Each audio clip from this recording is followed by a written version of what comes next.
The morning it happened, I was sitting on a flat granite shelf about 4,000 feet up in the Cascades, with a tin cup of coffee going cold in my hand, and Mac pressed against my left knee like he was trying to hold me down. The second cup was there too, set on the rock beside me the way I always set it, empty and waiting for no one. The air was that particular kind of still you only get in high timber just before the sun clears the ridge. And then something stepped out of the trees at the far edge of the clearing, and I want to be careful about the word I use here, because I spent 17 years as a solo wilderness guide learning to be accurate about what I see. What stepped out of those trees was not anything I had a category for. I have been trying to find the right words for it ever since that morning, and I think the closest I can get is this. It was enormous, it was deliberate, and it was gentle in every single movement it made. That is what I saw. If you want to understand why it mattered the way it did, I need to go back about a year and a half. Della died on a Tuesday in February, which seems like an unnecessary detail, but I remember it because Tuesdays were the days she did the grocery run, and the morning of the day she died, she had written a list on the back of an envelope and left it on the kitchen counter. 7 items. She never made it to the store.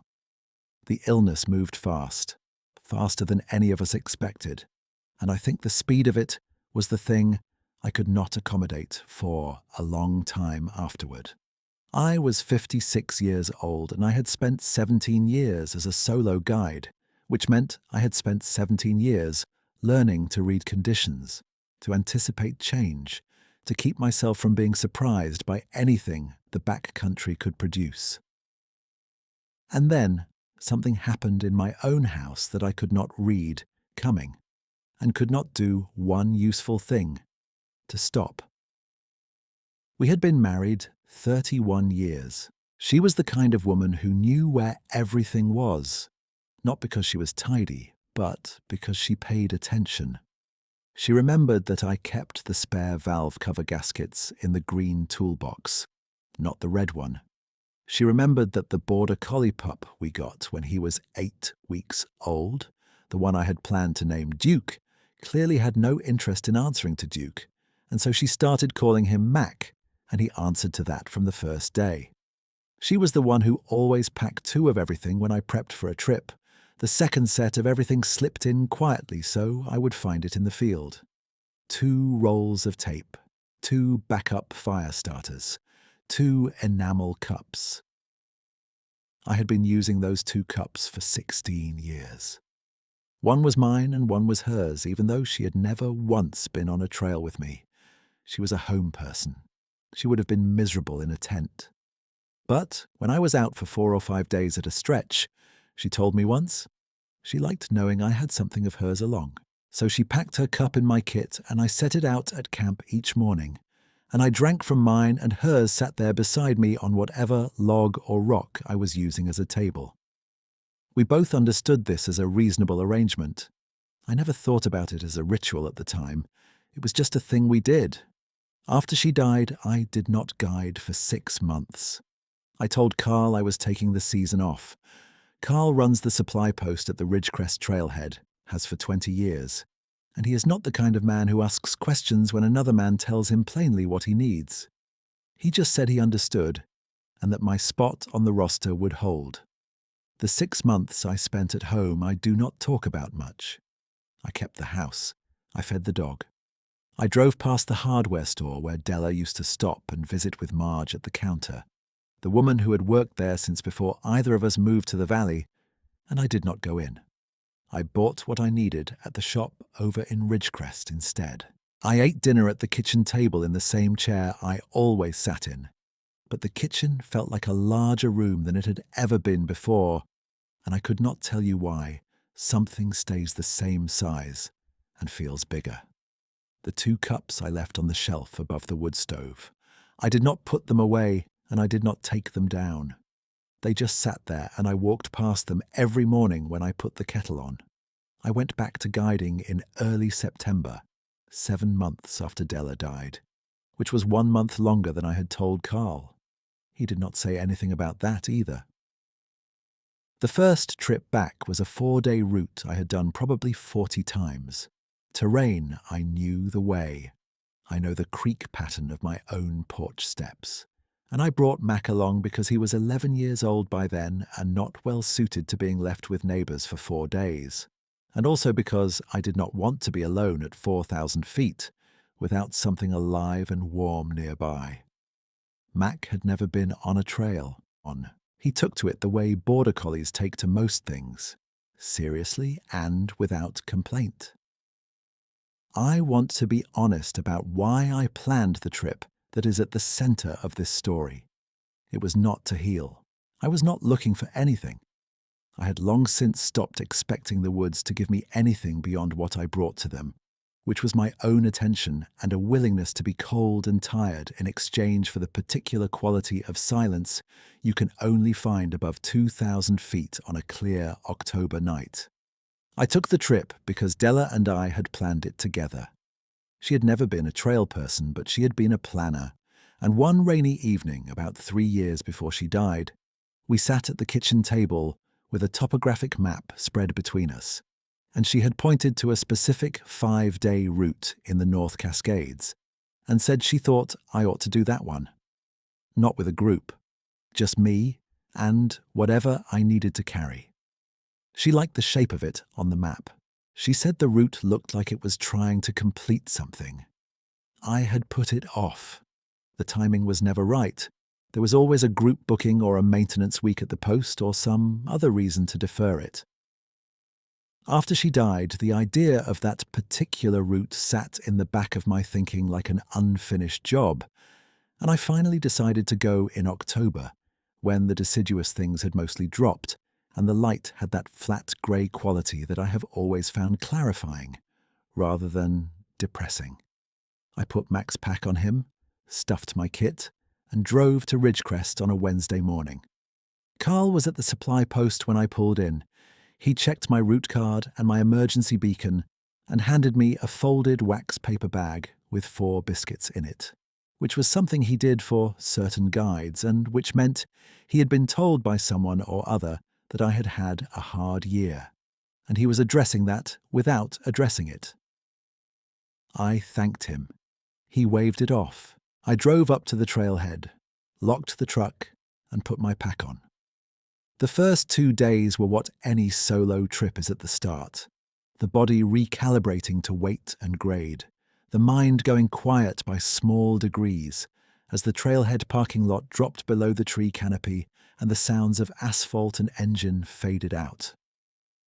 Mac moved ahead of me and behind me in rotation, the way dogs on trails figure out that their job is to cover the ground twice, and by the end of the first afternoon, he had settled into a rhythm that matched mine closely enough that I stopped noticing him separately and started thinking of him as part of the column. I set up camp on day 1 at a high bench I had scouted from the map, a flat area between 2 granite shelves with a northern exposure that would give me a long view at sunrise. That first evening, I got the small camp stove going and made coffee, and I took both enamel cups from the outside pocket of my pack where I had put them, and I set them out on the flatter of the 2 shelves. I poured coffee into mine. Hers, I left empty.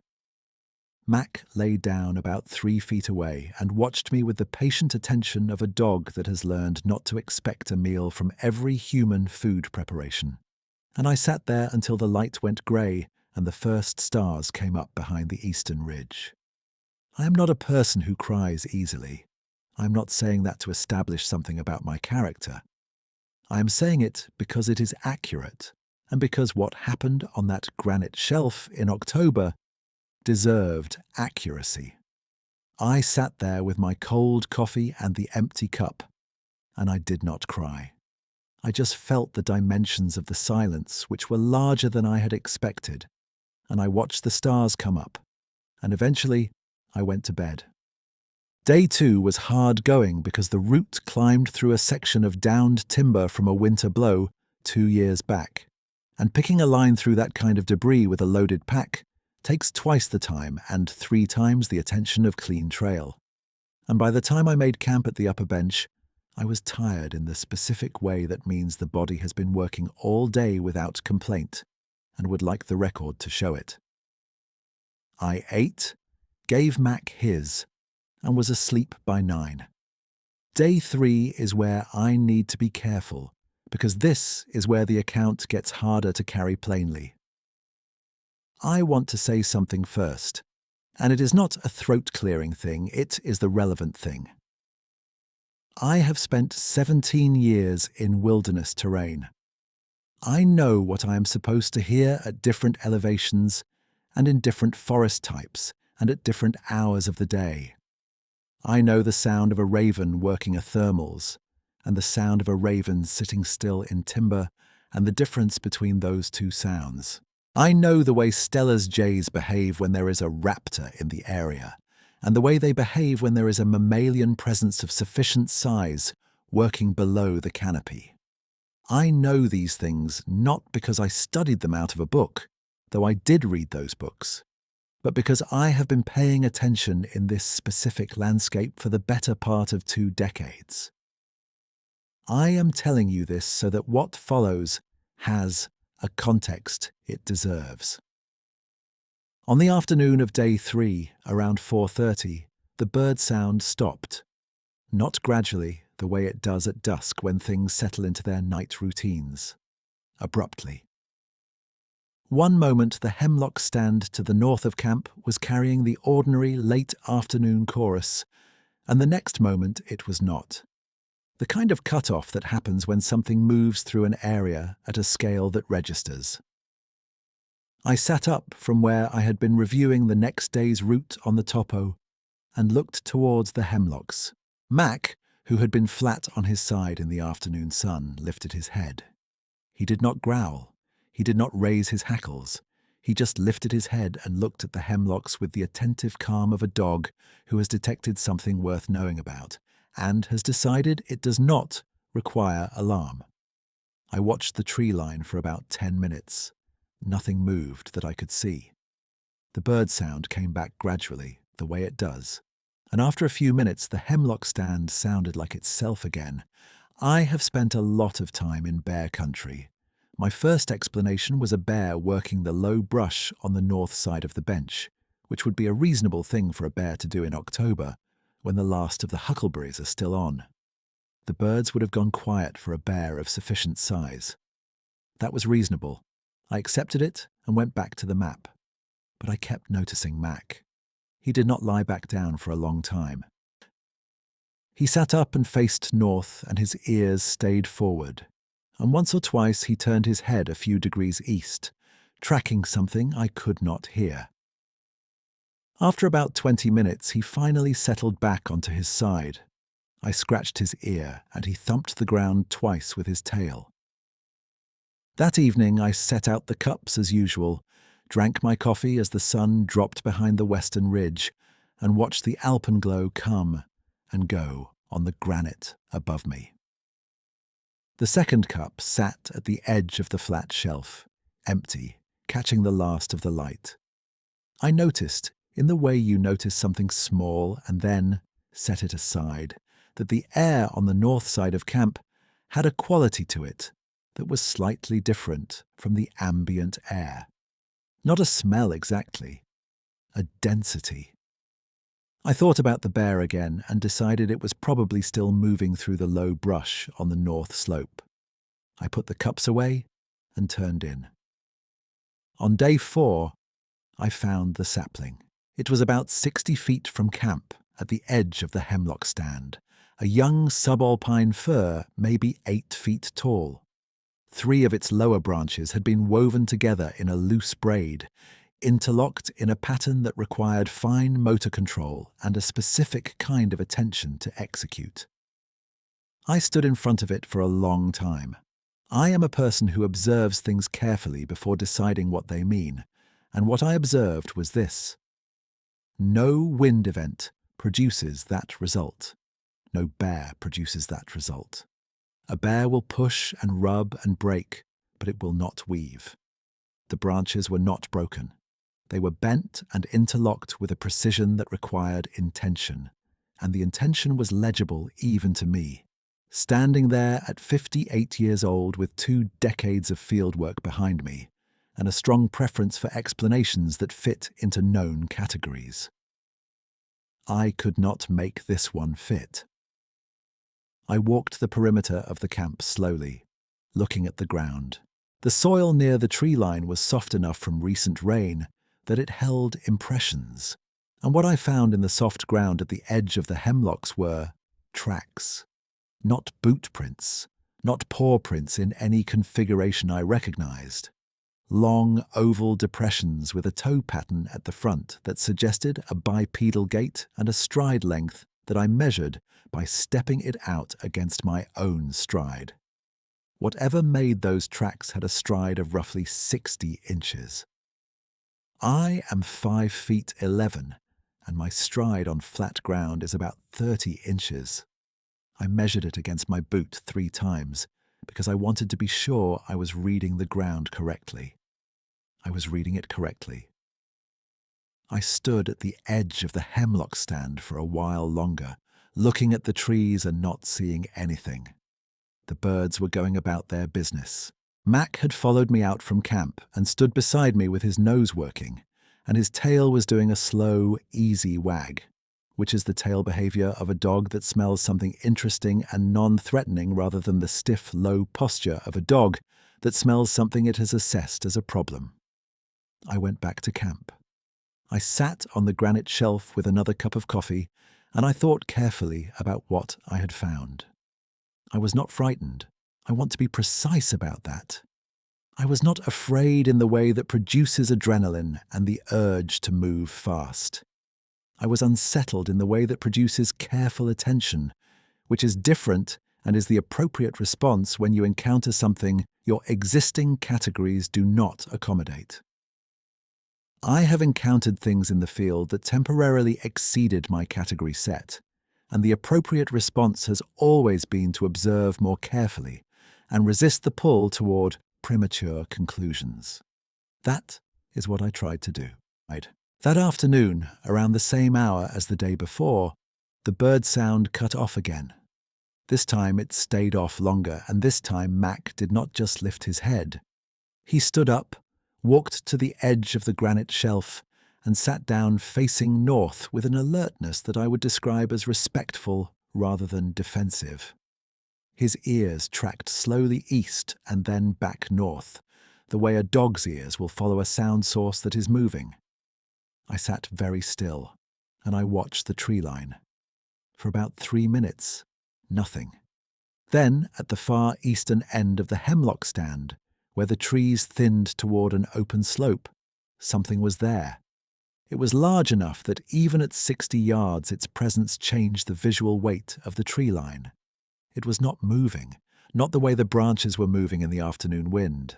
It was still in the way a large thing is still when it has chosen to be, which is a different quality of stillness from the stillness of an inanimate object. I looked at it for a long time.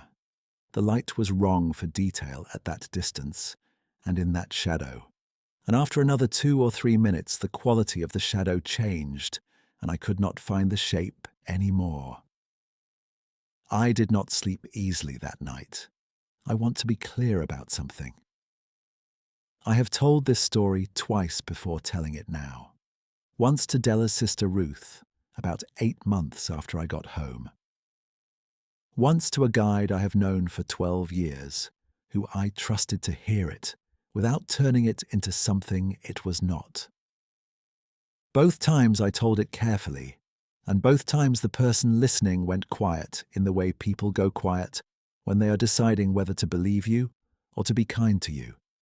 And both times I was grateful they chose kindness, because I am aware of how it sounds.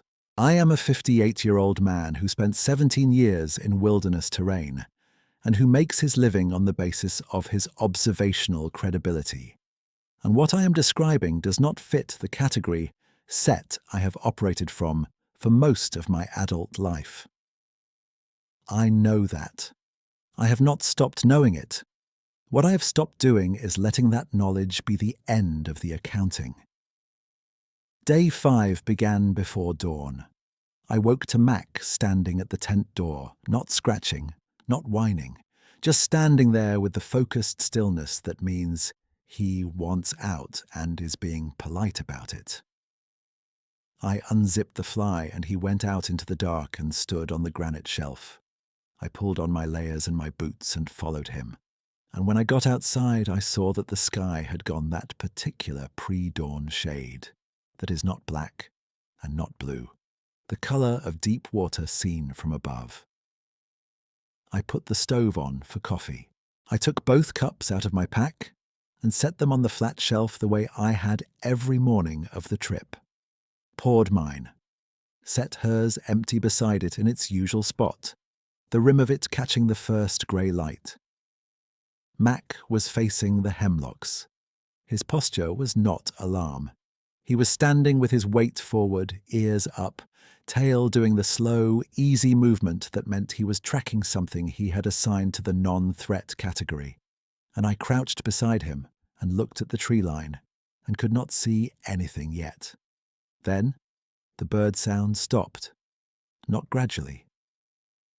I stood up from beside Mac and I did not move for a long time, and the feeling I had was not fear. What I felt, standing there above 4,000 feet in the October dark with the coffee going cold in my hand, was something close to the feeling of being in a space that has been prepared rather than arrived at by accident, a feeling I do not have a better word for and have not been able to find one since. It came out of the trees at the north end of the clearing. I am going to be as accurate as I know how to be. It was enormous, 8 feet, perhaps a little more, dark furred in the way that absorbs light rather than reflects it, so that in the pre-dawn grey its outline was clearer than its surface. It moved with a deliberateness that was the opposite of agitation, not slow because it was cautious, deliberate because it had decided where it was going and was going there without the need to rush. It came across the open ground between the trees and the granite shelf at a steady pace, and it stopped at the near edge of the shelf, which was about 12 feet from where I stood. Mac sat down beside my left knee, not retreating, just sitting, the way a dog sits when it is settled in a situation. I did not move. I want to be clear that I was not frozen. I chose not to move. There is a difference, though I understand why it might look the same from the outside. It was looking at me. The eyes in that pre-dawn light were darker than I expected. And what I can tell you about the way it looked at me is that there was nothing vacant in it and nothing aggressive. It was the kind of attention that another person gives you when they are trying to understand what condition you are in, not what you are worth or whether you are dangerous, but what condition you are in. That is the most accurate description I have. We stayed like that for what I would estimate was 2 or 3 minutes, which is a long time to stand still at close range with something that large. Then it looked down. Its gaze moved from my face to the granite shelf, to the 2 cups specifically. It looked at my cup, which still had coffee in it. It looked at the second cup, the empty one. And it looked at it the way you look at something you have already understood before you arrived. It reached down slowly, unhurried. And from somewhere at the edge of the shelf, near where the lichen gave way to the first of the low alpine plants, it picked up a stem of something. A flower of some kind, late alpine bloom, the kind that persists in the high country into October, when everything else has dropped. A single stem with a small pale head on it. It placed the stem across the rim of the second cup. It did not look at me after. It withdrew its arm. It straightened. It stood for another moment in that same deliberate stillness, and then it turned, and it walked back toward the hemlock stand with the same unhurried pace it had arrived with, and the trees received it, and it was gone. I stood on that granite shelf for a long time after the hemlocks had gone quiet again, and the birds had begun to come back, one call at a time, into the morning air. Mac leaned against my knee. The stem lay across the rim of the second cup, the small pale flower tilted toward the east, where the sky was beginning to change colour. I have spent a lot of time trying to decide what I believe about that morning. I am not a person who finds it easy to accept things I cannot put into a known category, and that difficulty has not gone away. What I can say is this: something on that mountain, in those trees, had been watching my camp for at least 3 days. Something had seen the 2 cups set out every morning, one poured and one empty, and had understood what that meant. I do not know how it understood. I am not going to speculate about that, because speculation is where the accurate accounting ends and the comfortable story begins, and I am not interested in the comfortable story. What I know is what I saw. I broke camp slowly that morning. I was not in a hurry. I wrapped the flower stem in the wax paper from Carl's biscuit bag, which was what I had on hand, and I put it in the front pocket of my pack. I did not examine the north end of the clearing before I left. I thought about it, decided against it. Some accountings are complete as they are. The walk down took most of the day, the descent through the blowdown section being slower than the ascent because I was more careful now with my footing, more attentive to the placement of each step. Mac stayed close. We came out at the trailhead parking lot in the late afternoon, with the sun already low over the western ridge, and the truck sitting exactly where I had left it, which always strikes me as mildly surprising after several days in the field. I drove to Ridgecrest, filled up the tank, and sat in the truck outside the gas station for a while before I started the drive home. I thought about calling Ruth, Della's sister, who lived 2 hours south of us in a house I'd visited maybe 6 times in 31 years of marriage. Not from ill feeling, but from the combined effect of distance and the way that grief puts every non-essential thing at arm's length. Ruth had called me twice in the months after Della died. I had returned both calls, briefly, in the manner of a man checking a box. She had sent a card at Christmas that I put on the kitchen table and did not respond to. I knew this was wrong, and I had been unable to correct it in the way I was unable to correct a number of things during that 18 months, not for lack of caring, but for lack of the right opening. I did not call her that evening. I drove home, fed Mac, made soup from what was in the cupboard, and sat at the kitchen table for a long time with the wax paper packet on the table beside the soup bowl. I called Ruth 2 days later. I want to be accurate about how that call went. I sat at the kitchen table with the phone in my hand for about 10 minutes before I dialed. When she answered, she was not short with me. She did not make me work for it. She said my name and asked how I was doing, and I said, "Not the best, but I think things are shifting a little." And she said she was glad to hear that. And then we talked for 45 minutes about Della, which was the longest conversation I had had about Della with anyone since the funeral. Ruth laughed twice at things I described. Things about Della's particular stubbornness regarding certain kitchen arrangements, and her habit of correcting the way I stacked the firewood, and the laughing felt right rather than wrong.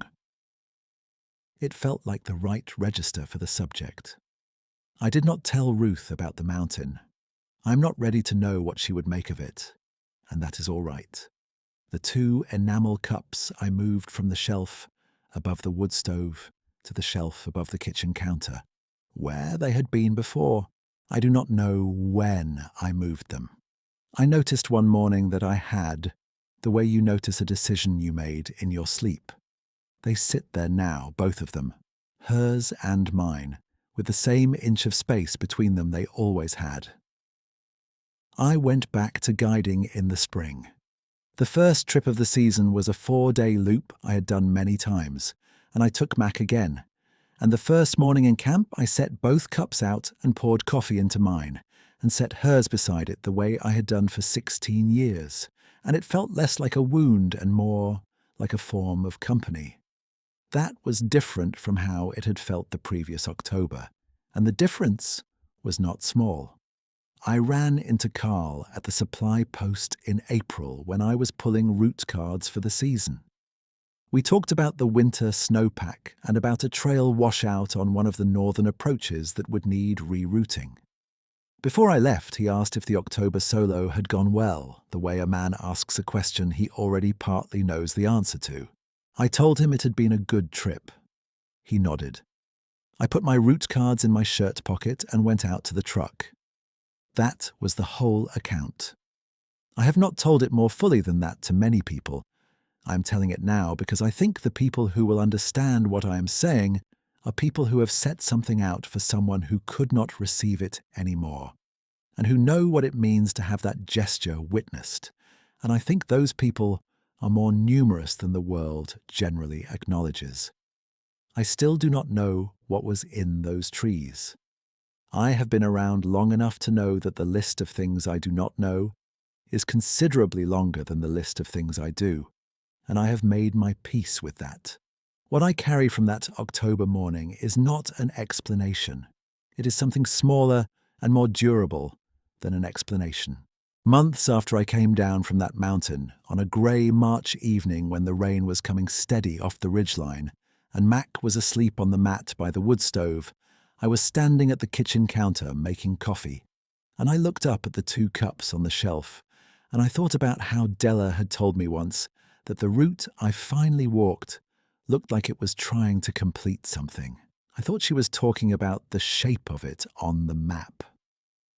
Standing in my kitchen in March, listening to the rain and the dog breathing and the particular sound that old houses make when the wind comes from a certain angle, I thought she might have meant something she did not fully know she meant. Mac's legs twitched once in his sleep. His tail did a single, slow beat against the mat. The cups sat on the shelf in the quiet, hers and mine, with the same inch between them as always.